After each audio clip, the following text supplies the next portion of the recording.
Praise the lord అండి. దేవుని దయ వల్ల మీరందరూ క్షేమంగా ఉన్నారని ఆశిస్తున్నాను. ఇప్పటి వరకు మనం మత్తయి సువార్త 18వ అధ్యాయము 22వ వచనం వరకు చదువుకున్నాం కదండి.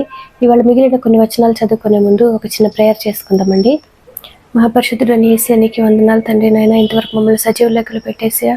నీ గురించి మాట్లాడుకునే అవకాశం ఇచ్చినందుకు నీకే వందనాలు తండ్రి యేసయ్య. ఇప్పుడు మీ గురించి మాట్లాడుకోబోతుండ్రు ఎక్కడ ఏ తప్పు మాట్లాడకుండా యేసు నామములో నా నోటికి మెగ్ని కంచే కావాలండును గాక ఆమేన్. యేసు నామములో మా అందరికీ నీ వాక్యాన్ని అర్థం చేసుకునే కృప కలుగును గాక ఆమేన్. యేసు నామములో అడుగుచున్నాం తండ్రి ఆమేన్. నా సహోదరుడు నా ఎడల తప్పిదం చేస్తే నేను 7 సార్లు క్షమిస్తే సరిపోతుందా యేసయ్య అనేసి పేతురు యేసయ్యని ఒక ప్రశ్న అడిగాడు కదండి. ఆ ప్రశ్నకు సమాధానంగా యేసయ్య ఏమని చెప్తున్నారండి, 7 సార్లు కాదు కానీ 70 × 7 సార్లు క్షమించాలని యేసయ్య పేతురుకి చెప్పారు కదండి. ఎందుకంటే అన్నిసార్లు క్షమించినప్పుడు ఇతరులని క్షమించడము ఆ వ్యక్తికి అలవాటైపోతుంది కదండి. అందుకని యేసయ్య ఆ విధంగా చెప్పి ఉంటారు కదండి. ఇంకా యేసయ్య ఏమంటున్నారో మనం చూద్దామండి. మత్తయి సువార్త 18వ అధ్యాయము 23వ వచనము. కావున పరలోక రాజ్యము తన దాసుల యొద్ద లెక్క చూచుకొనగోరిన ఒక రాజును పోలి ఉన్నది. అతడు లెక్క చూచుకొన మొదలు పెట్టినప్పుడు అతనికి 10,000 తలాంతులు అచ్చియున్న అంటే అప్పు ఉన్న కదండి. అచ్చియున్న ఒకడు అతని యొద్దకు తేబడెను.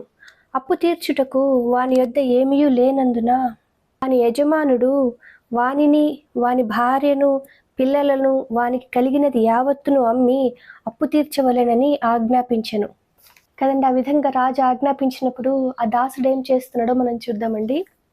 కాబట్టి ఆ దాసుడు అతని ఎదుట సాగిలపడి మ్రొక్కి, నా ఎడల ఓర్చుకునుము, నీకు అంతయు చెల్లింతునని చెప్పగా ఆ దాసుని యొక్క యజమానుడు కనికరపడి వానిని విడిచిపెట్టి వాని అప్పు క్షమించెను కదండి. 10,000 తలాంతులు అంటే తక్కువ అమౌంట్ ఏం కాదు కదండి.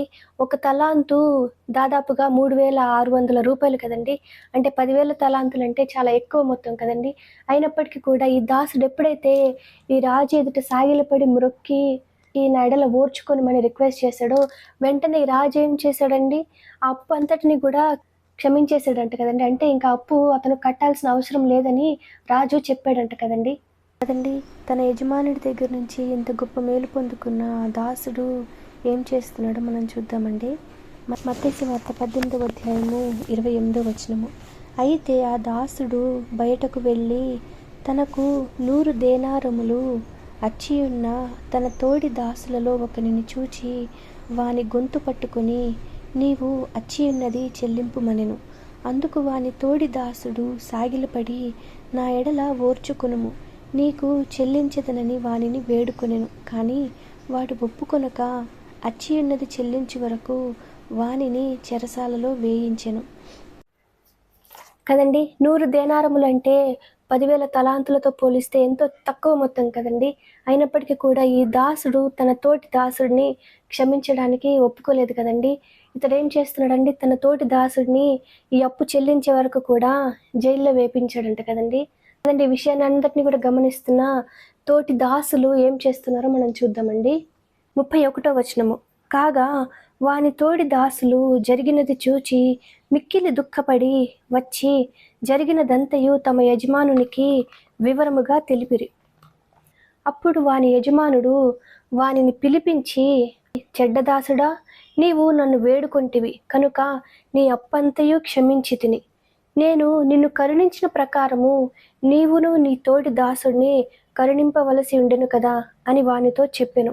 అందుచేత వాని యజమానుడు కోపపడి తనకు అచ్చియున్నదంతయు చెల్లించు వరకు బాధపరచు వారికి వానిని అప్పగించెను.